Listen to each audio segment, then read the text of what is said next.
Pranam to all, how are you? I hope you are all fine.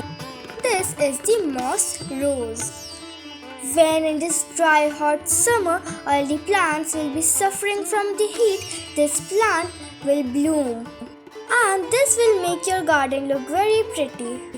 Mossrose is a fleshy plant that produces small succulent leaves on low-growing stems.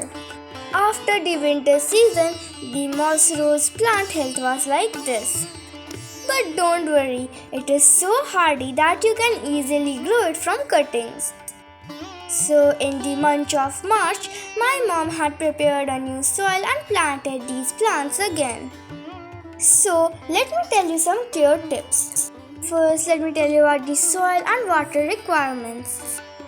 We recommend to plant this plant in loamy and well-drained soil. As you know, you should water these moss roses very sparingly. This is because overwatering may lead to stem or root rot. And that is the biggest problem faced by this plant.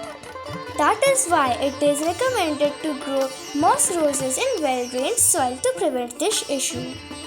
As you know, my mom had just repotted the plant and then she put it in a new pot. Now let me tell you about the fertilizer requirements. Moss roses typically does not require fertilizer to grow, but you can use balanced time-release fertilizer when planting for optimal growth. Here my mom only uses kitchen waste compost. Look, the plant has new growth within 10 days and is looking much healthier than before. As you can see, my mom is doing some stem pruning. That's why let me tell you about the pruning right now.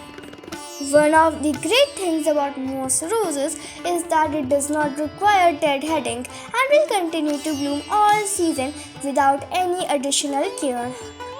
However, it is important to note that the plants produce large amounts of seeds and may result in volunteers appearing each year. Any unwanted seedlings can be easily weeded out. You must be wondering why my mom is storing these cuttings.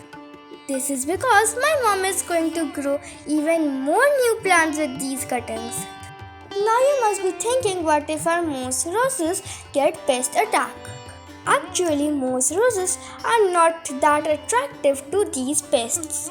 But aphids and slugs can sometimes be a problem. So that time my mom suggests that you spray some bioenzyme on your plant. As you can see now, the plant looks much healthier.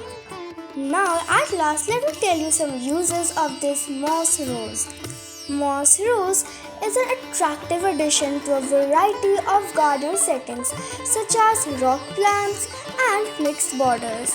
Also, this is a low maintenance plant, which means it is really easy to grow for beginners. Now, many people have one question, that is this plant toxic? My answer to that is yes. These moss roses are toxic to both pets and humans. Hence, it is advised to keep this plant away from children and pets. Bye bye.